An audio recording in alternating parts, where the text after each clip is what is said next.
প্রিয় দর্শক, দীর্ঘ ১৭ বছর পর আজ নয়াপল্টনে কেন্দ্রীয় কার্যালয়ে গিয়ে দেশকে সুন্দর করে গড়ে তুলতে সবাইকে আহ্বান জানিয়েছেন বিএনপির ভারপ্রাপ্ত চেয়ারম্যান জনাব তারেক রহমান। সব মিলিয়ে দেশের প্রধান এই রাজনীতিকের আগমনে বিএনপিতে চলছে উৎসবের আমেজ। জনাব তারেক রহমানকে সশরীরে পেয়ে উজ্জীবিত নেতাকর্মীরা নির্বাচনী প্রস্তুতি সেরে নিচ্ছেন। বিএনপির ভারপ্রাপ্ত চেয়ারম্যানের আগমনের পর অতীতের সব নির্বাচনী সমীকরণ ওলটপালট হচ্ছে রাজনীতিতে। বিএনপি জোটের বিগত সরকার বিরোধী আন্দোলনে দীর্ঘকালের শরিক এলডিপি সহ কয়েকটি ধর্মভিত্তিক দল গেছে জামাতের নেতৃত্বাধীন জোটে। জামাতের সঙ্গে আসন সমঝোতা করতে গিয়ে সংকটে পড়েছে এনসিপি। দলটির নীতি নির্ধারণী একাধিক নেতা পদত্যাগ করেছেন। কেউ কেউ বলছেন এনসিপি এখন ভাঙনের মুখে। এই ভাঙনের মুখেই আবার আজ যোগ দিয়েছেন আসিফ মাহমুদ সজীব ভুইয়া। প্রিয় দর্শক, দেশের সর্বাধিক প্রচারিত দৈনিক বাংলাদেশ প্রতিদিনের সমসাময়িক বিষয় নিয়ে নিয়মিত আয়োজন বাংলাদেশ প্রতিদিন অনুষ্ঠানে আপনাদের স্বাগত জানাচ্ছি। আমি রুহুল আমিন রাসেল। আজ আমাদের সঙ্গে আছেন বাংলাদেশ জাতীয়তাবাদী দল বিএনপির চেয়ারপারসনের উপদেষ্টা গোলাম আকবর খন্দকার, তিনি চট্টগ্রাম থেকে অনলাইনে যুক্ত আছেন। আরও আছেন জাতীয় নাগরিক পার্টি এনসিপির কেন্দ্রীয় সংগঠক ও অঞ্চল তত্ত্বাবধায়ক রফিকুল ইসলাম আইনি এবং বাংলাদেশ প্রতিদিনের মাল্টিমিডিয়া বিভাগের পরিকল্পনা সম্পাদক রাজন ভট্টাচার্য। আজ আমাদের আলোচনার বিষয় নির্বাচনী সমীকরণ, ওলটপালট রাজনীতি। আলোচনার শুরুতেই আমরা একটু যেতে চাই রাজধানীর নয়াপল্টনে। সেখানে আছেন আমাদের সহকর্মী নেহাল আহমেদ প্রান্ত। নেহাল আহমেদ প্রান্ত, আমাদেরকে একটু জানাবেন জনাব তারেক রহমানের আগমনকে ঘিরে নয়াপল্টনের বিএনপি কার্যালয়ের পরিবেশটা কেমন এখন?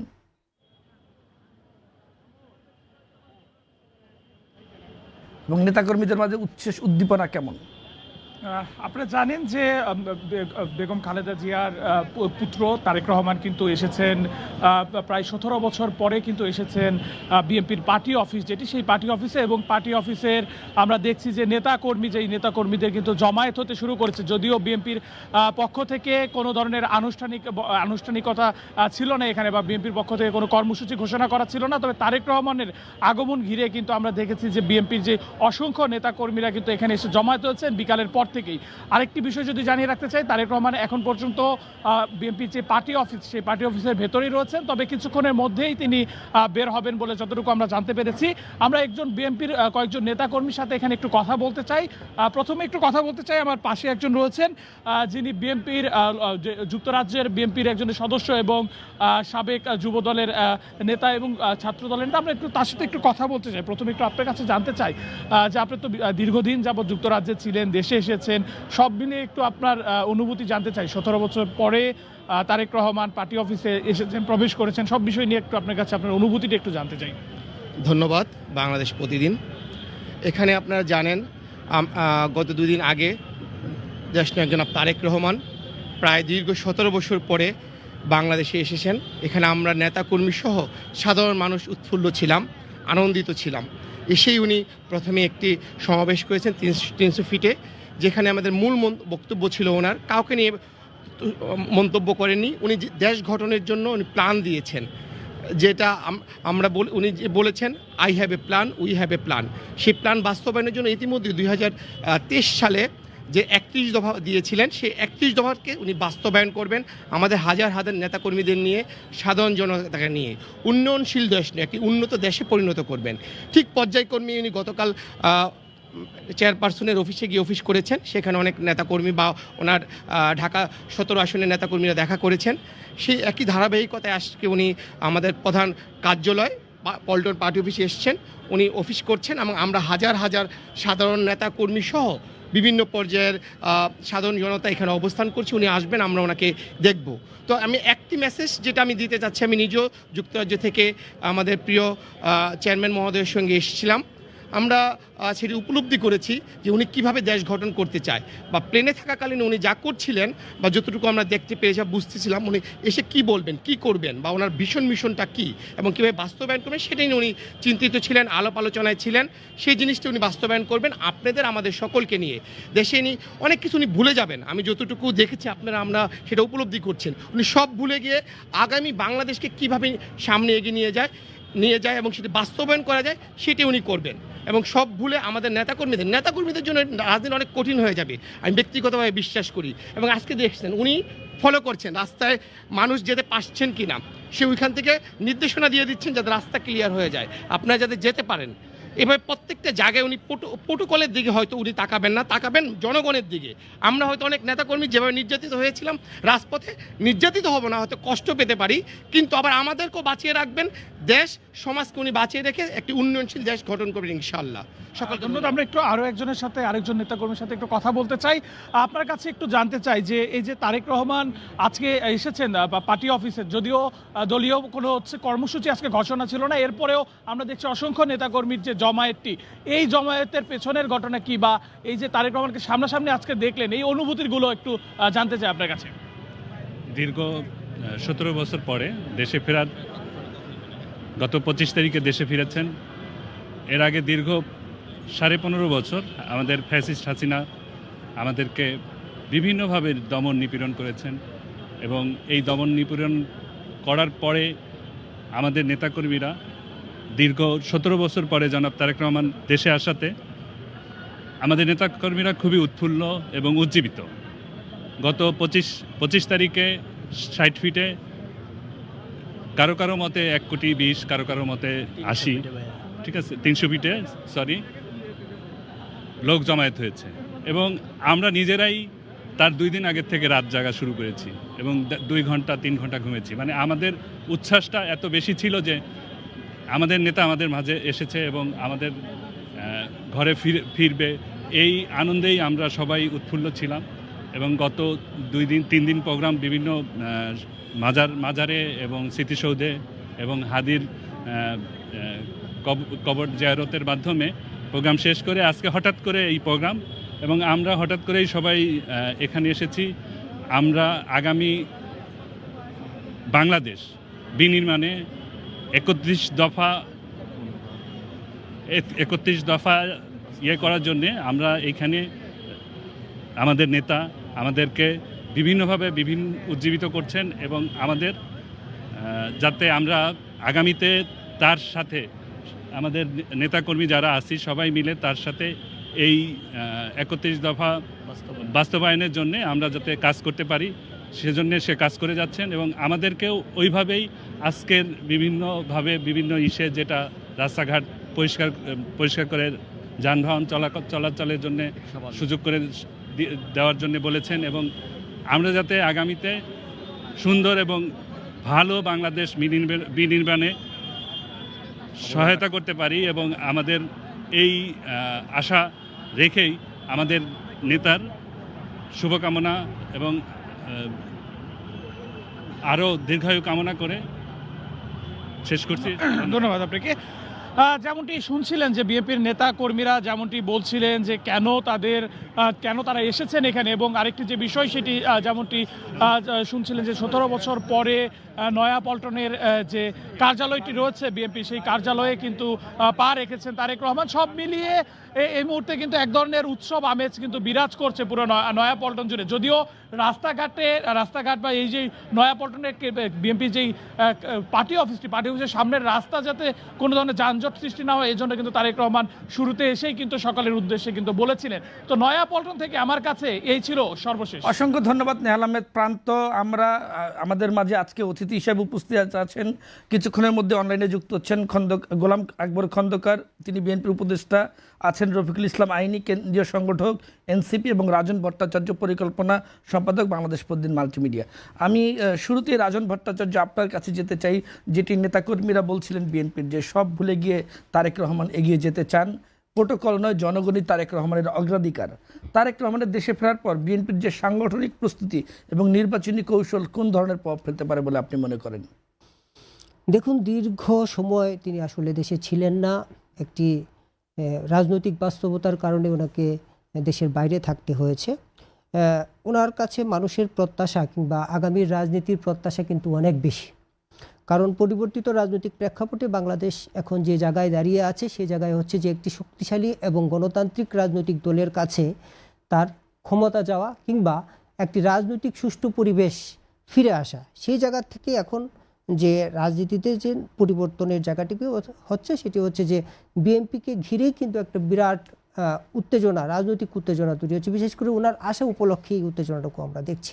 তো ওনার সামনে কিন্তু আসলে বেশ কিছু আমরা চ্যালেঞ্জও দেখছি এই সঙ্গে সঙ্গে, যে এই চ্যালেঞ্জগুলোকে মোকাবেলা করে উনি কিভাবে এগিয়ে যাবেন সেটা হচ্ছে একটা বিষয়। বিএনপির আসলে প্রধান মিত্র ছিল হচ্ছে জামাত। আমরা 2001 সালের 1 অক্টোবর নির্বাচনে জামাতের সঙ্গে 4 দলীয় জোটকে নিয়ে বিএনপি ক্ষমতায় আসতে দেখেছি। তারপর কিন্তু এবারের রাজনৈতিক প্রেক্ষাপটটা ভিন্ন। জামাত কিন্তু বিএনপির সঙ্গে নেই। সে জায়গা থেকে বিএনপি কিছু রাজনৈতিক দলকে নিয়ে জোট করেছে এবং জামাত নতুন যে রাজনৈতিক দল এনসিপি, যে অভ্যুত্থানের অন্যতম অগ্রসেনানী হিসেবে যে দলকে চিন্তা করা হচ্ছে, সেই এনসিপিকে নিয়ে কিন্তু জামাত মাঠে নেমেছে কিংবা আসছে। সেই জায়গা থেকে যে তারেক রহমানের যে রাজনৈতিক চ্যালেঞ্জের যে জায়গাটি, এই এনসিপি এবং জামাত জোট কিংবা তাদের শরিক যারা আছে সেই সঙ্গে এটা কিন্তু বিরাট একটি চ্যালেঞ্জ ওনার সামনে আসছে। কীভাবে এই চ্যালেঞ্জকে উনি মোকাবেলা করে রাজনৈতিক গতি প্রকৃতির সঠিক নিশানা ঠিক করবেন কিংবা নির্বাচনী বৈতরণী পার হবেন, সেইগুলো কিন্তু ওনাকে বেশ চ্যালেঞ্জের মধ্যে ফেলবে, এতে কোনো সন্দেহ নেই। এর বাইরে আরও কিছু কিন্তু চ্যালেঞ্জ তারেক রহমানের সামনে রয়েছে। সেই চ্যালেঞ্জগুলো হচ্ছে যে আমরা যদি বলতে চাই মোটা দাগে, যে শরিকদের মন রক্ষা করা। এখন দীর্ঘ সময় তারেক রহমানের দল কিংবা বিএনপির সঙ্গে যারা ছিলেন তাদের মন রক্ষা না করার একটি বিষয় কিন্তু নির্বাচনকে সামনে রেখে আসছে, বিশেষ করে জোট গঠন প্রক্রিয়ার। আমরা দেখেছি যে এলডিপির কিন্তু যে কর্নেল অলি আহমেদ ওনার সঙ্গে নেই, ওনাকে ছেড়ে চলে গেছেন। এবং তিনি যেই দলটিতে গিয়েছেন, যে সারা জীবন কর্নেল অলি আহমেদ যেই দলটির বিরুদ্ধে সারা জীবন কথা বলেছেন, বিএনপিও ছেড়েছিলেন যে জামাতের সঙ্গে যুক্ততার কারণে, সেই দলেই কিন্তু উনি ভিড়েছেন। এবং আজকে কিন্তু উনি এইটা আসলে রাজনীতিতে কি বার্তা দিচ্ছে, এই ব্যাখ্যা উনি দেওয়ার চেষ্টা করেছেন।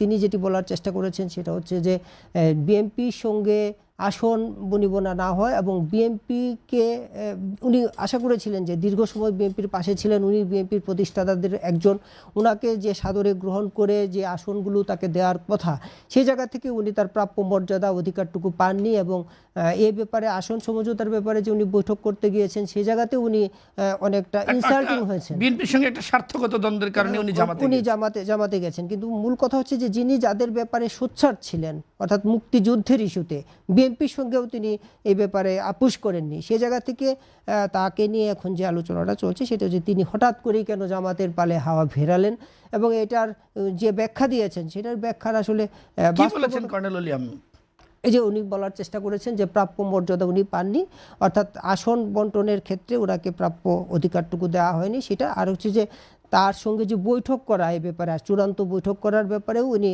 আত্মমর্যাদার গ্লানি হয়েছেন, তাকে 2 ঘন্টা বসিয়ে রাখা হয়েছে সেই জায়গায়।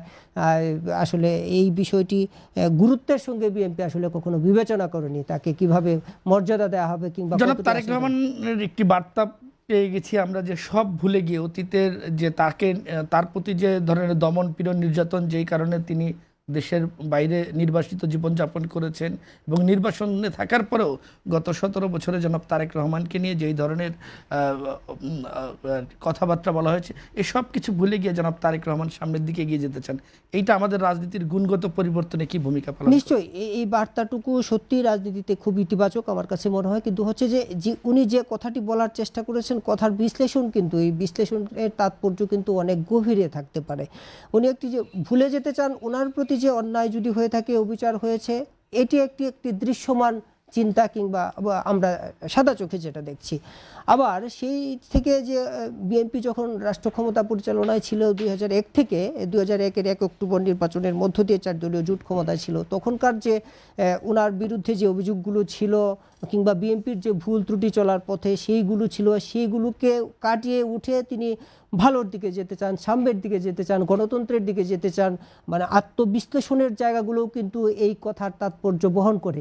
আমার কাছে মনে হয় যে উনি সেই বিষয়গুলোকেও পরোক্ষভাবে ইঙ্গিত করেছেন, যে অতীতের ভুল ত্রুটি কাটিয়ে আমরা কিভাবে সামনের দিকে ভালোর পথে, আলোর পথে, গণতন্ত্রের পথে, মুক্তিযুদ্ধের পথে আমরা এগিয়ে যেতে পারি, কিংবা একটি সুন্দর সুষ্ঠু নির্বাচনের মধ্য দিয়ে একটি গণতান্ত্রিক প্রক্রিয়ায় বাংলাদেশকে কিভাবে এগিয়ে নিয়ে যেতে পারি, এই কথাগুলো নিশ্চয়ই ইঙ্গিত করেছেন এই কথার মধ্য দিয়ে, আমার কাছে মনে হয়েছে।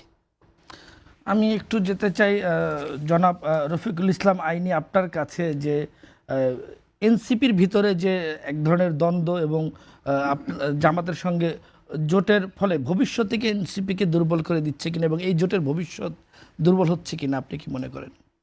ধন্যবাদ আপনাকে এবং অনেকের পদত্যাগ এনসিপি থেকে। জি, ধন্যবাদ আপনাকে এবং বাংলাদেশ প্রতিদিন সাথে যারা দর্শক রয়েছে তাদেরকেও। আসলে আপনি যে প্রশ্নটি করেছেন, জামাতের সাথে এনসিপির যাওয়া এই জোট এনসিপিকে দুর্বল করে দিবে কিনা, আমরা ইতিমধ্যেই সংবাদ সম্মেলন করে এই জোটের ভবিষ্যতে দুর্বল করবে কিনা আর কি। জি, জোটের ভবিষ্যতে দুর্বল করে দিচ্ছে কিনা না, আপনার জোটের যে বিষয়টি রয়েছে এনসিপির সাথে জামাতের, এখানে আমাদের অভ্যন্তরীণ কিছু ডিসকাস, আসলে কোন দল বলবো না, এটা আমাদের গণতান্ত্রিক আপনার চর্চার একটা অংশ, যে ডিসকাস করা, আমরা প্রকাশ্যে ডিসকাস করতে পারবো, এখানে মতামত দিতে পারবো। তো সেই একটা প্রক্রিয়ায় এখানে আমাদের একটা সংখ্যক যারা হলো এই জোটের পক্ষে ছিলেন না বা এই জোটের বিপরীতে মত দিয়েছেন, স্বতন্ত্রভাবে যেন এনসিপি নির্বাচন করে অথবা ভিন্ন কোনো জোটে, আবার একটা অংশ আপনার মতামত দিয়েছেন যে আমরা জোটে যাব, এবং এই যে 8 দলীয় যে জোট, তো ওই জায়গা থেকে আমাদের মেজরিটি পার্সন, আমাদের যেই অধিকাংশ সদস্যদের রায়ের ভিত্তিতে এখানে একটা ডিসিশন হয়েছে যে আমরা জামাতের যে এই 8 দলীয় যে জোট, সেই জোটে এনসিপি যাবে এবং একসাথে পথ চলবে। তো এই জোটের মানে মৌলিক জায়গাটা, মেজর জায়গাটা হলো আপনার কয়েকটা বিষয়কে কেন্দ্র করে। এটা একটা হলো সংস্কার, দ্বিতীয়টা হলো বিচার, এবং তৃতীয় যেটা সেটা হলো ভারতীয় আধিপত্যবাদীর যে কেন মনে হয়েছে যে আপনারা বিএনপি বিচার করবে না? না, আমি আসছি। তো সেই জায়গা থেকে আমরা এই 3টা জিনিসকে প্রাধান্য দিয়ে মূলত আমরা এই জোটে বা আসন সমঝোতা, যেটা জোট বলতে এটা আমাদের লং টার্ম জোট, সেটা পরের বিষয়, বাট এখন আমরা আসন সমঝোতায় এসেছি। তবে এই জিনিসগুলোকে ফোকাস দিয়ে সামনে রেখে, আর এখানে যে আপনার দ্বন্দ্ব বা আপনার কোন দলের কথা বলেন, এই বিষয়টি একটু ক্লিয়ার করি। এখানে যারা এটার পক্ষে ছিল না বা আপনার আহ্বায়ক একটা চিঠি প্রেরণ করেছেন, তো তারা আসলে মানে দলের সিদ্ধান্ত মানবে না এরকম কোনো বিষয় না, বরং তারা তাদের জায়গা থেকে যে কনসার্নগুলো ছিল সেই কনসার্নগুলো আহ্বায়ক বরাবর জানিয়েছে এগুলো বিবেচনা করার জন্য। কিন্তু আলটিমেটলি যখন একটা ডিসকাস করে গণতান্ত্রিক প্রক্রিয়ায় আমরা একটা সিদ্ধান্তে যাব, তখন কিন্তু আপনার 100 জন লোক যদি একটা জায়গায় থাকে, সবাই একসাথে এক বিষয়ে একমত হবে, বিষয়টা এমন না। ধরে 70 জন একসাথে হলো, 30 জন হলো না। তো সেই ক্ষেত্রে কিন্তু আলটিমেটলি একটা ডিসকাস করে সিদ্ধান্তে আসার পর সবাই কিন্তু আমরা সেটা মেনে নিব, এটাই স্বাভাবিক। আর দ্বিতীয়ত আরেকটা যে বিষয় আপনি প্রশ্ন করলেন যে বিএনপি কেন মনে হচ্ছে না, আমরা বিএনপির সাথে 5ই আগস্টের পর থেকে আমরা যখন বৈষম্য বিরোধীতে ছিলাম, তারপর আমরা দেখলাম যে আসলে আমাদের যে একটা অভ্যন্তরীণ কমিটমেন্ট কিন্তু ছিল বৈষম্য বিরোধী ছাত্র আন্দোলনের সাথে রাজনৈতিক দলগুলোর, আপনার বিচার, নির্বাচন এবং সংস্কার, এই বিষয়গুলোতে বিশেষ করে বিচার এবং সংস্কারের ব্যাপারে বিএনপি, জামাত সহ সকল রাজনৈতিক দলগুলোর সাথে আমাদের ছাত্র প্রতিনিধিদের একটা অভ্যন্তরীণ চুক্তি। আসলে এটা তো আর আপনার রাষ্ট্রীয় আপনার আইনে ওইরকম চুক্তি না, এটা আমাদের একটা অভ্যন্তরীণ মানে মৌখিক চুক্তি ছিল যে ঠিক আছে সংস্কারের বিষয়গুলো তারা এই স্ট্যান্ড নেবে। কিন্তু কিছুদিন যাওয়ার পর, 2-3 মাস যাওয়ার পরে দেখলাম আমরা রাজনৈতিক দলগুলো আসলে সেই অবস্থানে নেই। তখন 6 মাস 7 মাস অপেক্ষা করে কিন্তু আমরা রাজনৈতিক দলের দিকে গেলাম, এবং নাহিদ ইসলাম তিনি পদত্যাগ করে এনসিপির আহ্বায়কের দায়িত্ব নিলেন।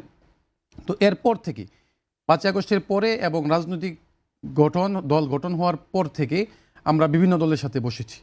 তো এই যে বিচার এবং মানে মৌলিক যে সংস্কার, এই জায়গাগুলোতে আমরা বিএনপিকে বলতে গেলে আসলে 100% স্বতঃস্ফূর্ত পাইনি, যতটুকু আমরা জামাত বা অন্যান্য যে রাজনৈতিক দলগুলো তাদেরকে পেয়েছি। যেমন ঐক্যমত কমিশনে আপনারা দেখেছেন বিভিন্ন বিষয় নিয়ে এনসিপি জামাতের মিলটা, সমীকরণটা বা রসায়নটা খুব ভালো ভালো, হয়েছে। মৌলিক সংস্কারের ব্যাপারে জামাত একমত।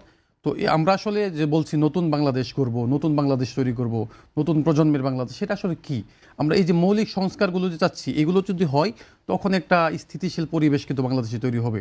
একটা আপনার সুন্দর প্রক্রিয়ায় যে গণতান্ত্রিক চর্চাগুলো আপনি আমি করতে পারবো, এই প্রক্রিয়াটা যখন সম্পন্ন হবে, এই মানে মাঠটা যখন আপনার খেলার উপযোগী হবে, তখন কিন্তু কি করতে পারবে, এখানে প্লেয়াররা ভালো খেলতে পারবে, আমরা ভালো গণতান্ত্রিক যে চর্চাটা সেটা করতে পারবো। আর পাশাপাশি আপনি আরেকটি প্রশ্ন করেছেন যে পদত্যাগের বিষয়। পদত্যাগের বিষয়ে আসলে দেখেন অনেকের জামাতের সাথে যে আদর্শিক একটা বিষয় রয়েছে সেটা সত্য। আমরা 71-এর প্রশ্নকে কখনো অস্বীকার করব না। 71 এবং 24 সব কিছুই আমরা মন করি, স্বীকার করি। তবে 71-এর প্রশ্নে যে জামাতের একটা ভূমিকা অথবা জামাতের সাথে যেই অনেকের আদর্শিক যেই বিষয়গুলো, সেই বিষয়গুলোকে কেন্দ্র করে কেউ কেউ মনে করছেন যে না, এই জোট যেহেতু আসন সমঝোতা, আমরা হয়তো বা লং টার্ম এই জোটে থাকবো না, আমাদের যে বোঝাপড়াগুলো, যেই জিনিসগুলোকে আমরা ফোকাসে এনে আসন সমঝোতাটা করছি, সেগুলো হয়ে গেলে আমরা আমাদের মতো পথ চলবো। আমরা যে এসব বিষয় নিয়ে কিছুক্ষণ আগে আর কি আপনার দল এনসিপি একটি সংবাদ সম্মেলন করেছেন রাজধানীর বাংলা মোটরে এনসিপি কার্যালয়ে আর কি সন্ধ্যা 6:30 একটি সংবাদ সম্মেলন অনুষ্ঠিত হয়েছে। সেই সংবাদ সম্মেলন নাহিদ ইসলামের পাশাপাশি আসিফ মাহমুদ সজীব ভুঁইয়াও বক্তব্য দিয়েছেন এবং তিনি আজ এনসিপিতে যোগ দিয়েছেন এবং মুখপাত্র হিসাবে দায়িত্ব পালন করবেন এবং প্রধান নির্বাচনী কর্মকর্তা হিসাবে আসিফ মাহমুদ সজীব ভুঁইয়া দায়িত্ব পালন করবেন বলে আমরা যতটুকু জানতে পেরেছি। আমরা একটু সংক্ষেপে আসিফ মাহমুদ সজীব ভুঁইয়ার বক্তব্যটা শুনবো দর্শক আপনাদের জন্য। সকল শক্তিকে ঐক্যবদ্ধ থাকা এবং ঐক্যবদ্ধ রাখা সমানভাবে গুরুত্বপূর্ণ এবং একই সাথে এই গণঅভ্যুত্থানের যে আকাঙ্ক্ষা, শহীদদের এবং শহীদদের পরিবারের আহতদের যে আকাঙ্ক্ষা, বাংলাদেশের লক্ষ কোটি মানুষ যারা রাজপথে নেমে এসেছিলেন জীবনের তোয়াক্কা করে তাদের যে আকাঙ্ক্ষা, সেই আকাঙ্ক্ষা বাস্তবায়নের জন্য এই নির্বাচন বিভিন্ন আবার সময় এসেছে ঐক্যবদ্ধ হওয়ার। সেই জায়গা থেকে আমি জাতীয় নাগরিক পার্টি এনসিপিতে আজকে যোগদান করছি এবং আমি আসন্ন ত্রয়োদশ জাতীয় সংসদ নির্বাচনে অংশগ্রহণ করছি না। আমি মনে করি যে আমার একজনের সংসদে যাওয়ার থেকে আমাদের জুলাই গণঅভ্যুত্থানের সহযোদ্ধাদের আরো অসংখ্য সংখ্যায় সংসদে যাওয়ার ক্ষেত্রে যদি আমি অবদান রাখতে পারি, আমার দায়িত্ব যথাযথভাবে পালন করতে পারি, তাহলে এর থেকে বড় সাফল্য আর কিছু হতে পারে না। এবং এই নির্বাচনে যেহেতু আজকে যে নমিনেশন জমা দেওয়ার শেষ দিন ছিল, সবাই নমিনেশন জমা দিয়েছেন, আমরা প্রত্যাশা করি খুবই সুষ্ঠু এবং নিরপেক্ষতার সাথে কোনো ধরনের হানাহানি ছাড়া আমরা এই গণতান্ত্রিক উত্তরণকে সফলতার সাথে বাংলাদেশ অতিক্রম করতে পারবে এবং এই গণতান্ত্রিক উত্তরণের পক্ষে আমি কাজ করে যাব। এবং একই সাথে আপনারা জানেন এই নির্বাচনে দুটি ব্যালট থাকবে। এখানে আমি মনে করি যে আপনারা একটি ব্যালটে এমপি নির্বাচন করবেন, সরকার নির্বাচন করবেন। সেই সরকার এবং এমপি থাকবে 5 বছর। তারা তাদের কমিটমেন্ট রাখবে কি রাখবে না সেটা আমরা জানি না। তবে আপনারা যদি গণভোটে হ্যাঁ ভোটকে নির্বাচিত করেন, এই সংস্কারের মাধ্যমে বাংলাদেশ আমি মনে করি যে 100 বছর এগিয়ে যাবে। এবং একই সাথে আমি আমার যে দায়িত্ব পেয়েছি দলের পক্ষ থেকে, একই সাথে আমার সহযোদ্ধাদেরকে নির্বাচিত করার জন্য আমি সর্বোচ্চ চেষ্টা করব এবং একই সাথে গণভোটে হ্যাঁ ভোটকে জয়যুক্ত করার জন্য জাতীয় নাগরিক পার্টির পক্ষ থেকে আমরা আমাদের সর্বোচ্চ চেষ্টা করে যাব। আপনাদের সকলকে জাতীয় নাগরিক পার্টির এবং সহযোগী অঙ্গ সংগঠনে যারা আছে সকলকে ধন্যবাদ জানিয়ে এবং সাংবাদিক বন্ধুগণ যারা অত্যন্ত শর্ট নোটিসে এসেছেন সকলকে ধন্যবাদ জানিয়েছি। আপনার কাছে একটু যেতে চাই, আসিফ মাহমুদ সজীব ভুঁইয়ার বক্তব্যকে কিভাবে বিশ্লেষণ করবেন, আর একটু মনে করিয়ে দিতে চাই আসিফ মাহমুদ সজীব ভুঁইয়া এবং মাহফুজ আলম দুজনে কিন্তু পদত্যাগ করেছিলেন নির্বাচন করার জন্য। আমরা তাদের পদত্যাগের পর শুনতে পেরেছি কখনো বিএনপিতে যাচ্ছেন তারা, কখনো জামাতে যাচ্ছেন, কখনো নাগরিক অধিকার পরিষদে যাচ্ছেন, আবার কখনো এনসিপিতে। সর্বশেষ মিলিয়ে আজকে আমরা দেখলাম যে মাহফুজ আলম বলেছেন তিনি নির্বাচনে অংশ নিচ্ছেন না এবং আসিফ মাহমুদ সজীব ভুঁইয়া নির্বাচনে অংশ না নিয়ে এনসিপিতে যোগ দিলেন। কিভাবে এইটাকে দেখছেন? আমরা গণঅভ্যুত্থানের যে জায়গাটি, সেই জায়গাটিতে আসিফ মাহমুদ সজীব ভুঁইয়া এবং যার কথা বললেন মাহফুজ আলম সাবেক উপদেষ্টা, তাদের ভূমিকা কিন্তু বেশ সামনের সারির যোদ্ধা। তারা আমাদের সেই আলোকেই কিন্তু সবার প্রত্যাশা ছিল তারা এনসিপিতেই থাকবেন এবং নির্বাচনের জন্য। আমার কাছে মনে হচ্ছে যে এনসিপির যে রাজনৈতিক নিশানা, অর্থাৎ রাজনৈতিক চিন্তা, রাজনৈতিক নিশানা, রাজনৈতিক লক্ষ্যের জায়গাটি তারা আসলে দ্রুত পরিবর্তন করতে হচ্ছে, অর্থাৎ সিদ্ধান্তহীনতায়। কারণ যেহেতু এটি গণ অভ্যুত্থান পরবর্তী রাজনৈতিক দল, তাদের রাজনৈতিক অভিজ্ঞতার জায়গাটুকু একটু ব্যাপার আছে।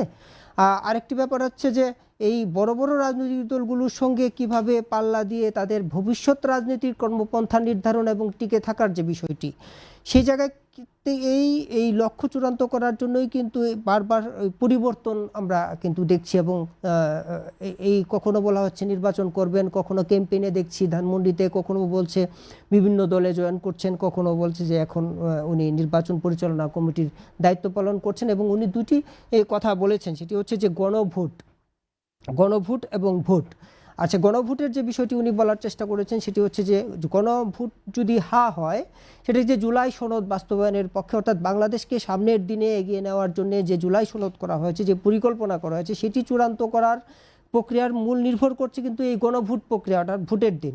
সেই জায়গাটিতে উনি কিন্তু বেশ জোর দিয়েছেন, অর্থাৎ ভোটের দিনে যে গণভোটটি হবে সেই ভোটটিকেও উনি বেশ গুরুত্বের সঙ্গে দেখছেন, এবং এই যে ভোট হবে অর্থাৎ কোন দল ক্ষমতায় যাবে সেটি নির্ধারণ হবে এই ভোটের মধ্য দিয়ে, সেই জায়গাটিকেও কিন্তু বেশ গুরুত্বের সঙ্গে দেখছেন। অর্থাৎ ইনি একাধারে যে দুটি বিষয়কেই কিন্তু গুরুত্ব দেওয়ার চেষ্টা করেছেন। এখন কথা হচ্ছে ইনি এনসিপির পক্ষে দায়িত্ব পালন করবেন না 8 দলের পক্ষে দায়িত্ব পালন করবেন, সেটা কিন্তু ওনার বক্তব্যে এই মুহূর্তে পরিষ্কার হয়নি। নিশ্চয়ই আমরা এনসিপির মুখপাত্র হিসেবে দায়িত্ব পালন করবেন, এনসিপির মুখপাত্র হিসেবে স্পষ্ট, এবং এনসিপির প্রধান নির্বাচনী সমন্বয়ক হিসেবে কাজ করবেন। এখন কথা হচ্ছে এনসিপি আসলে ভাগে কয়টি আসন পাবে, নিশ্চয়ই আমরা সময়ের মধ্যে 25টা তারা পেয়েছে, সময় সামনে যত দূর যাবে তত দূর আসলে বিষয়টি পরিষ্কার হবে। তখন বোঝা যাবে যে এনসিপি আসলে তার দলের জন্য কোন রাজনৈতিক পলিসি নির্ধারণ করছে, তাদেরকে পাশ করে আনার জন্য কোন রাজনৈতিক পলিসি নির্ধারণ করছে, এবং কোন আসনে জামাতের ভোট কত, কিংবা 8 দলের ভোট কত, কিংবা এনসিপির সমর্থক কত। নিশ্চয়ই সেই জরিপগুলো আমরা আস্তে আস্তে টের পাবো। সেই জরিপের উপর ভিত্তি করেই বিএনপি তাদের প্রধান প্রতিপক্ষ, সেই জায়গা থেকে কোন কর্মপন্থা নির্ধারণ করে এনসিপি সামনের দিকে যাবে, কিংবা এই জোট সামনের দিকে যাবে, নিশ্চয়ই আমরা সেটি সামনের দিকে দেখতে পাবো। শুনবো রফিকুল ইসলাম আইনি আপনার বিশ্লেষণ। তার আগে দর্শক আপনাদেরকে একটু জানিয়ে রাখি, যান্ত্রিক ত্রুটির কারণে আমাদের আরেকজন অতিথি অনলাইনে যুক্ত হওয়ার কথা ছিল, গোলাম আকবর খন্দকার, বিএনপি চেয়ারপারসনের উপদেষ্টা, উনি যুক্ত হতে পারছেন না, আমরা খুবই দুঃখিত। রফিকুল ইসলাম আইনি, আমার আপনার কাছে প্রশ্ন যে এনসিপির যে অভ্যন্তরীণ যে মতভেদ, এটা রাজনৈতিক স্বাভাবিক চ্যালেঞ্জ নাকি সামনে বড় সংকেত হিসাবে দেখছেন? আপনার এই যে একটা আইডিওলজিক্যাল ব্যাপার বা মতাদর্শিক যে ব্যাপার, এগুলো প্রত্যেক দলেই রয়েছে, এগুলো একটা রাজনীতিতে স্বাভাবিক বিষয়। তো আমরা এনসিপি তো একটা আসন সমঝোতা নিয়ে যে আপনাদের সমঝোতা নিয়ে আমাদের যেহেতু আপনারা 300 আসনে প্রার্থী দিতে চেয়েছিলেন, এখন মাত্র 25টা আসনে দিচ্ছেন না, ধরেন আপনার রাজনৈতিক জোটের যে কালচার, আসন সমঝোতা, এটা তো বাংলাদেশ বা বিভিন্ন দেশে এটা স্বাভাবিক একটা জিনিস। সো এই রাজনৈতিক জোটে আসতে হলে আপনাকে স্যাক্রিফাইস করতে হবে, এখানে ছাড় দিয়ে আসতে হবে প্রত্যেক দলের। সো ওই জায়গায় আমরা একটা মৌলিক সিদ্ধান্তে পৌঁছেছি যে আমরা আসন সমঝোতা করব। সেক্ষেত্রে আমাদের 40 থেকে 50টি আসন নিয়ে আসলে কথা হচ্ছে। তো আমরা করি সর্বনিম্ন 30 থেকে 40টি আসন আমরা নির্বাচন করব। ইতিমধ্যে আমরা নির্বাচন কমিশনে সাবমিট করেছি যারা নির্বাচন করবে। আর পাশাপাশি এই যে বিষয়গুলো, এগুলোতে আমাদের ভবিষ্যৎ সংকট তৈরির কিছু নেই। আমাদের মধ্য থেকে 2-1 জন আপনার ব্যক্তিগত সিদ্ধান্তের কারণে তারা এখান থেকে পদত্যাগ করেছেন। আবার আপনার তাসনিম জারার যে বিষয়টি, তাসনিম জারাপুর বিষয়টি যদি বলি, সেখানে দুটি বিষয়। উনি তো এনসিপি থেকে নির্বাচন করবেন সেই প্রস্তুতি নিচ্ছিলেন। তো এর মধ্যে যখন জোটের আলাপ আসলো, আসলে উনি এই 8 দলীয় জোটের সাথে থেকে এই জোট থেকে নির্বাচন করতে চাচ্ছেন না। বিষয়টা কিন্তু একটু ক্লিয়ার হওয়ার দরকার। কি জামাত বিরোধী না, এটা ওনার ব্যক্তিগত ব্যাপার, কিন্তু ওনার নিশ্চয়ই আপনাদেরকে একটা ব্যাখ্যা তো দিয়েছেন। হ্যাঁ, উনি একটা ব্যাখ্যা, ওনার সাথে ওনার পদত্যাগের পর ওনার সাথে আমার ব্যক্তিগত কথা হয়নি, তবে উনি খুব বেশি ক্লিয়ার একটা মেসেজ দেননি। তবে এতটুকু আমরা ক্লিয়ার হতে পেরেছি যে উনি এই জোট থেকে আসলে নির্বাচনটা করতে চাচ্ছেন না। এখন ধরেন 8 দলের মধ্যে যে কোনো দলের ওনার প্রবলেম হতে পারে অথবা অন্য কোনো বিষয় হতে পারে। এখন যেহেতু উনি 8 দলীয় জোট থেকে নির্বাচন করবেন না, তো স্বাভাবিকভাবেই উনি স্বতন্ত্র করবেন। এখন স্বতন্ত্র করতে হলে কিন্তু আপনার এনসিপি থেকে সরে গিয়ে নির্বাচনটা করতে হবে, তাই না? সো এখানে এমন হতে পারে উনি আবার নির্বাচনের পর এনসিপিতে ব্যাক করবেন, সেই সম্ভাবনাটা কিন্তু শেষ হয়ে যায় না, যেহেতু উনি জোট থেকে যারা পদত্যাগ করেছেন। হ্যাঁ, অনেকেই ক্লিয়ার করেছেন, অনেকেই পদত্যাগ করেছেন, নিষ্ক্রিয় থাকার ঘোষণা দিয়েছেন, সোশ্যাল জি অনেকেই নিষ্ক্রিয় থাকার দিচ্ছেন, অথবা কেউ সাইলেন্ট থাকবেন। এই বিপর্যয় এনসিপি কাটাবে কিভাবে, এটা আমরা আলাপ আলোচনার মাধ্যমে এগুলো সমাধান করে নেওয়া যাবে। মানে এক একজনকে আমরা এক এক জায়গায় কাজে লাগাবো। যেমন ধরেন আপনার আসিফ মাহমুদ সজীব ভুঁইয়া, ওনাকে ওয়েলকাম, আমাদের এনসিপিতে যোগ দিয়েছেন উনি আজকে সন্ধ্যা 6টায়। তো এই জায়গায় উনি স্বতন্ত্রভাবে ইলেকশন করারই কিন্তু প্রস্তুতি নিয়েছে। ওই যে ভাই যেমন বললেন মিশন বিষয়টা এরকম না, মিশন অবশ্যই ঠিক রয়েছে। আসিফ মাহমুদ প্রাথমিকভাবে আপনার প্রস্তুতি নিয়েছেন যে উনি নির্বাচন করবেন, এবং এটাই ফাইনাল ওনার জায়গা থেকে। কিন্তু আমরা অভ্যুত্থানের শক্তিগুলো যেন আলাদা না হয়ে যায় সেজন্য আমরা তাকে কনভিন্স করে আমাদের পার্টিতে আনার জন্য আমরা চেষ্টা করেছি এবং আমরা সেই চেষ্টায় সফল হয়েছি এবং তাকে কনভিন্স করার চেষ্টা করেছি। ওই জায়গায় আমরা মনে করেছি আসিফ মাহমুদের যেই সরকারে থাকার যে অভিজ্ঞতা, সেই অভিজ্ঞতা কাজে লাগিয়ে যদি আমরা নির্বাচনটা পরিচালনা করি, সেক্ষেত্রে আমরা নতুন কেউ পরিচালনা করার থেকে আমরা বেশি উপকৃত হবে। সেই জায়গা থেকে মূলত আসিফ মাহমুদের জায়গা থেকে তার স্যাক্রিফাইসের জন্য আমরা রিকোয়েস্ট করেছি এবং আমাদের পার্টিতে সময় দেওয়ার জন্য, ওনার এই অভিজ্ঞতাগুলো কাজে লাগানোর জন্য। সো এই জন্য আমি মনে করি আমাদের এই আহ্বানের প্রেক্ষিতে আসিফ মাহমুদ তার সিদ্ধান্ত থেকে সরে গিয়েছেন এবং আমাদের দলের জন্য বেশি সময় দিয়ে একটা ভালো সামারি নিয়ে আসতে পারেন, সেজন্য উনি আসলে নির্বাচন থেকে সরে দাঁড়ানোর জন্য ঘোষণা করেছেন। রাজন ভট্টাচার্য, যে চলমান যে রাজনৈতিক সমীকরণ, ভোটের রাজনীতিতে যে ওলট পালট হচ্ছে, নানা ধরনের মেরুকরণ হচ্ছে, এতে সামনে নির্বাচনে ভোটের উপস্থিতি কেমন হতে পারে এবং অংশগ্রহণের মাত্রায় কী ধরনের প্রভাব ফেলতে পারে? ভোটের রাজনীতিতে যেটা বাংলাদেশে এখন আলোচনা হচ্ছে যে ভোট যদি অবাধ, সুষ্ঠু, নিরপেক্ষতার কথা বলা হচ্ছে, কিংবা আজকে প্রধান উপদেষ্টা নিশ্চয়ই মার্কিন অ্যাম্বাসেডরকে নিশ্চয়ই এ ব্যাপারে একটি ইঙ্গিত দিয়েছেন যে অবাধ, সুষ্ঠু, নিরপেক্ষ নির্বাচনের জন্য মানুষ অপেক্ষায় আছে যে আসলে গত 4 বারের নির্বাচন নিয়ে যে ধরনের অভিযোগগুলো ছিল, সেই অভিযোগগুলো কাটিয়ে একটি ফ্রি, ফেয়ার, ক্রেডিবল ইলেকশন বাংলাদেশের মানুষ প্রত্যাশা করে, কিংবা বিশ্ব সম্প্রদায়ও আশা করে যে এই ধরনের একটি নির্বাচন সামনের দিকে হবে। কিন্তু এখানে একটি বিষয় হচ্ছে যে একটি বড় রাজনৈতিক দল, অর্থাৎ গণ অভ্যুত্থানের মধ্য দিয়ে যে দলের পতন হয়েছে, সেই দলের যে একটি কর্মী সমর্থক রয়েছে সারা দেশে। কেউ বলে 30%, কেউ বলে 40%, কেউ বলে 20%। এই ভোটাররা আসলে কোথায় যাবে? এখন যে রাজনৈতিক সমীকরণ চলছে, তারা প্রত্যেক রাজনৈতিক দলই কিন্তু এই ভোটারদেরকে কাছে টানার চেষ্টা চলছে। অর্থাৎ যদি এই ভোটাররা ভোট থেকে মুখ ফিরিয়ে নেয়, তাহলে ভোটের অংশ কিছুটা কমবে। আর যদি যে রাজনৈতিক দলগুলো বিদ্যমান জোট করে ক্ষমতা, রফিকুল ইসলাম আইন, আপনিও কি তাই মনে করেন? না, আমি মনে করি যে এই যে নির্বাচন, ত্রয়োদশ জাতীয় সংসদ নির্বাচন, বিগত যে নির্বাচনগুলো, সেগুলো রেকর্ড ভেঙে ভোটাররা এখানে উপস্থিত হবে এবং খুবই আনন্দের সাথে, উৎফুল্লতার সাথে, উচ্ছ্বাসের সাথে ভোট দিবে আমি মনে করি। বিশেষ করে এখানে বিশাল একটা সংখ্যক যারা আমাদের এজের রয়েছে, এবারে তরুণ প্রজন্ম, যুব প্রজন্ম, তারা দীর্ঘদিন আমি জীবনে কখনো ভোট দিইনি। সো এই জায়গা থেকে আমার জীবনের প্রথম ভোট। আমি অবশ্যই অধীর আগ্রহের সাথে এটার জন্য অপেক্ষা করতেছি যে কখন আসবে সেই দিন, আমি ভোট দিব, কেন্দ্রে যাব, এটাকে একটা আনন্দমুখর উৎসবে পরিণত করবো। তো আমার মতো এরকম তরুণ প্রজন্মের সবাই, এবং শুধু তরুণ প্রজন্ম না, যারা প্রবীণ, তাদের মধ্যেও কিন্তু যারা হলো আপনার বাংলাদেশ দীর্ঘদিন ভোট কেন্দ্রে গিয়ে শুনেছেন ভোট দেওয়া হয়ে গেছে, তাদের ভোট দেওয়ার রাতে হয়েছে। সো যারা হলো ওই যে বিগত সময়টাতে ভোট দিতে পারেন নাই, তারাও কিন্তু এই জিনিসটাকে খুব আনন্দমুখর পরিবেশেই আপনার উদযাপন করবে বলে আমি মনে করছি। আমি যেটি বলছিলাম যে আসলে যে সমস্ত ভোটারদেরকে যদি যে কোনোভাবেই হোক, যে রাজনৈতিক মত, পথ, চিন্তা সব কিছু পার্থক্য ভুলে যদি আমরা ভোট কেন্দ্রে উপস্থিত করার মতো একটি জাগরণ সৃষ্টি করা যায় বাংলাদেশে, তাহলে সামনের ভোটে নির্বাচনে অর্থাৎ ভোটার উপস্থিতি একেবারে খুব ভালো হবে বলে আমার কাছে মনে হয়।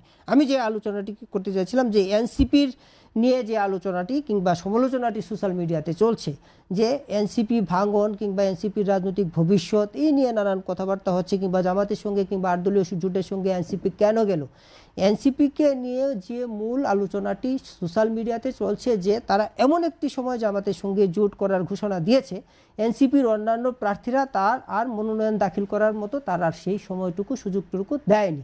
এটা হচ্ছে একটি এনসিপির আসলে নিশ্চয়ই এনসিপি এই ব্যাপারে ব্যাখ্যা দিবে। আরটি হচ্ছে যে এনসিপি সম্মুখ সারির গণঅভ্যুত্থানের একটি রাজনৈতিক দল। এই দলের কাছে মানুষের প্রত্যাশা ছিল তারা স্বয়ংসম্পূর্ণভাবে 300 আসনে প্রার্থী দিবে। অর্থাৎ এনসিপি সেই ঘোষণাও দিয়েছিল, এনসিপি মনোনয়নপত্র বিতরণ করেছে, কিন্তু আমরা শেষ পর্যন্ত দেখলাম সম্ভবত 1300 জন এনসিপির 1300 প্লাস প্রার্থী এনসিপির মনোনয়নপত্র কিনেছেন। কিন্তু আমরা শেষ সময়ে যেটি দেখলাম যে আমরা আশাবাদী ছিলাম যে এনসিপির কাছে এরকম একটি তরুণ প্রজন্মের রাজনৈতিক দল যে অভ্যুত্থানে নেতৃত্ব দিয়েছে, এনসিপির কাছে জামাত সহ অন্য রাজনৈতিক দলগুলো আসবে তাকে জুটে নেওয়ার জন্যে। কিন্তু আমরা দেখেছি এনসিপি অন্য একটি রাজনৈতিক দল বাকি জোটের কাছে আশ্রয় নিয়েছে এবং তারা 300 আসনে প্রার্থী দিতে পারেনি। সেই জায়গার থেকে এনসিপির সেই আগের যে রাজনৈতিক দখল, সারা দেশের রাজনৈতিক যে অবস্থান, সেই জায়গাটি ক্ষুণ্ণ হয়েছে কিনা, এটা এনসিপির ব্যর্থতা না সফলতা 300 আসনে প্রার্থী না দিতে পারা? এই প্রশ্নটাই ভাইয়ের কাছে আমি রাখতে চাই। দেখেন, আসলে রাজনীতি তো একটা গেম, হ্যাঁ, এখানে পলিসি মেকিং এর জায়গায় আপনার ডিসকাশনের জায়গা, তারপর হলো ডিসিশন মেকিং এর জায়গায়। আমি যদি বলি, বাইজি কথাটি বলেছিলেন যে মনোনয়ন সাবমিট করতে দেওয়া হয় না, আসলে এটা আমাদের ফোরামে ডিসকাস করে একটা সিদ্ধান্তে যাওয়ার পরে এরকম হয়েছে যে আমরা বাকিদেরকে বিরত রেখেছি। এখন প্রশ্ন হলো এনসিপি ঘোষণা দিয়েছে যে 300 আসনের জন্য প্রস্তুতি নিচ্ছে। তো আমাদের নির্বাচন করার মতো 300 আসনে আসলে আমাদের ক্যান্ডিডেট দেওয়া পসিবল ছিল, কিন্তু আমরা এই মুহূর্তে কিন্তু আমরা শুরু থেকেই বিভিন্ন দলের সাথে কিন্তু আমরা আলাপ আলোচনা করেছি এবং আমরা এটাও বলেছি যে আমরা এই নতুন বাংলাদেশ বিনির্মাণে আসলে আমাদের মূল লক্ষ্য এখন ক্ষমতা না, আমাদের মূল লক্ষ্য এখন হাবুটকে বিজয়ী করে আনা। আমরা যদি বলতে চাই যে নতুন বাংলাদেশ যে আমরা গঠন করব, সেখানে হাবুটকে আপনার জিতিয়ে আনতে হবে। তারপর আসলে আমরা নতুন বাংলাদেশটা কীভাবে বিনির্মাণ করতে চাই, নতুন বাংলাদেশ করতে চাই, সেটা আমরা কি করব দেখাবো। তো এই জায়গায় এই মুহূর্তে এসে যে জামাতের সাথে আমরা গেলাম, কেন গেলাম? আমাদের কাছে মনে হয়েছে যে আমরা যে নতুন বাংলাদেশে হাবুটকে বিজয়ী করতে চাচ্ছি, এই হাবুটকে বিজয়ী করে আনার জন্য আমাদের আরও জনসমর্থন প্রয়োজন। তো মৌলিক জায়গাগুলোতেই 8 দলের সাথে আমাদের একটা ঐক্যমত হয়েছে। সো ওই জায়গায় থেকে কিন্তু আমরা এখন এই মুহূর্তে এই দলের সাথে গিয়েছি। আমাদের মূল লক্ষ্য কিন্তু ওই যে আবার বিচার সংস্কার এবং ভারতীয় যে আধিপত্যবাদ, সেই আধিপত্যবাদের বিরুদ্ধে যে আমাদের লড়াই, সেই লড়াই সংগ্রাম জারি রাখা। তো এই ক্ষেত্রে আমরা হাবুটকে বিজয় করে এনে নতুন বাংলাদেশকে গর্ব, এটা অভ্যুত্থানের আমাদের একটি মূল আলোচিত লক্ষ্য। মুখ ছিল রিক্সা চালক যে সেলুট দেয়, তাকে আপনারা নমিনেশন দিতে চেয়েছিলেন। তারা কি আপনার এই নমিনেশন দিতে পারলেন এই জোট করতে গিয়ে? আমাদের যে নাকি আসনগুলো ঘটা করে আপনারা আর কি একটি দেখিয়েছিলেন গণমাধ্যমে যে তাকে আপনারা প্রার্থী করবেন? না, এটা দেখেন আমাকে নিয়ে অনেক ফটো কার্ড হয়েছে এবং মিডিয়াতে রয়েছে যে আমি নেত্রকোনা 1 থেকে নির্বাচন করছি, কিন্তু আসলে আমি নির্বাচন করছি না এবং সেটা আমি আগেই দলকে জানিয়েছি এবং আমি নির্বাচন কমিটিতেও কাজ করছি। সো এটা হতে পারে মিডিয়াতে বিভিন্নজন ফরম কিনে, তো যেহেতু ওই রিক্সাওয়ালা সুজন মামা উনি আলোচিত ব্যক্তি ছিলেন অভ্যুত্থানের সময় থেকে সেলুট দেওয়ার কারণে, সো ওই জায়গা থেকে মিডিয়া এটাকে ভাইরাল করেছে এবং পজিটিভলি একটা ভাইব দিয়েছে, কিন্তু আমরা কাউকে কমিটমেন্ট দেইনি যে আমরা তাকে মনোনয়ন দিব। প্রত্যেককে আমরা ইন্টারভিউ নিয়েছি, তাদের থেকে একটা সাক্ষাৎকার নিয়েছি, আলাপ আলোচনা করেছি। ফাইনালি আমরা ডিসকাস করে এখানে ধরেন আমাদের ওই শেরপুর 3 আসনে ওখানে খোকন চন্দ্র বর্মন, আপনারা জানেন ওই যে যিনি গুলি খেয়ে মুখের অবস্থা বিধ্বস্ত হয়েছে, উনি সুস্থ হয়েছেন অনেকটাই, ওনাকেও আমরা মনোনয়ন দিয়েছি। তো এই বিষয়গুলো আমরা ফাইনালি ডিসকাস করে যেখানে আমাদের অবস্থান ভালো, আমরা মানে জিতে আসার সম্ভাবনা বেশি, সেই সার্বিক বিবেচনা করেই জোটের প্রার্থীদেরকে আমরা ঘোষণা করছি। রাজন ভট্টাচার্য, আমরা শেষ পর্যায়ে সংক্ষেপে শেষ করবেন যে নির্বাচন নিয়ে আশা কি দেখছেন, হতাশা কি দেখছেন? নির্বাচন নিয়ে আশা হতাশার যে বিষয়গুলো সামনে আসছে সেটি হচ্ছে যে এখনও একটি আলোচনা আছে বাংলাদেশে সামনের নির্বাচন যথাসময়ে হবে কি হবে না, যদিও সরকার কিংবা কমিশনের পক্ষ থেকে এই ব্যাপারে একদম সুস্পষ্ট বলা হচ্ছে যে এই নিয়ে পেছানোর কোনো সুযোগ নেই, কিন্তু আন্দোলনের যে মাত্রা বহুমাত্রিক সেই জায়গায় বাধা হয় কিনা আমরা মনে করছি নির্বাচন হয়ে যাবে এবং নির্বাচন হোক সেটা আমরা চাই, এবং আমাদের স্পষ্ট বার্তা নির্বাচন কোনোভাবেই বানচাল করা যাবে না। যারা বানচাল করবে সেটা আমরা প্রতিহত করব সম্মিলিতভাবে। তবে এই ক্ষেত্রে নির্বাচন কমিশন এবং প্রশাসনের আরও জোরদার আপনার নজর রাখতে হবে এবং তারা আরও সোচ্চার হতে হবে, কোনোভাবেই যেন কোনো অপশক্তি সেই নির্বাচন বানচাল না করতে পারে। সেজন্য আমরা আমি শেষ করতে চাই যে নির্বাচনী পরিবেশকে সক্রিয় করার জন্য এবং অবস্থান পাকাপোক্ত করার জন্য যে ধরনের রাজনৈতিক পরিবেশ, সামাজিক পরিবেশ, অর্থনৈতিক পরিবেশকে উপযোগী করা দরকার, বাংলাদেশে এই মুহূর্তে সেটি একদম নেই। অর্থাৎ সেই পরিবেশটাকে আইনশৃঙ্খলা বাহিনী এবং রাষ্ট্র প্রশাসন যন্ত্র, নির্বাচন কমিশনকে খুব অল্প সময়ের মধ্যেই পরিষ্কার যদি করা যায়, তবেই মানুষের নির্বাচনের প্রতি একটা আস্থা বিশ্বাস। অসংখ্য ধন্যবাদ জনাব রাজন ভট্টাচার্য আপনাকে। প্রিয় দর্শক, রাজনৈতিক দলগুলোর নির্বাচনী সমীকরণ যতই ওলটপালট হোক না কেন, দেশের সুস্থ ধারার রাজনীতি বিকশিত হবে, এই প্রত্যাশা নিয়ে আজকের মতো বিদায় নিচ্ছি। আমি রুহুল আমিন রাসেল। আবার দেখা হবে আগামীকাল সমসাময়িক বিষয়ভিত্তিক অনুষ্ঠান বাংলাদেশ প্রতিদিনে।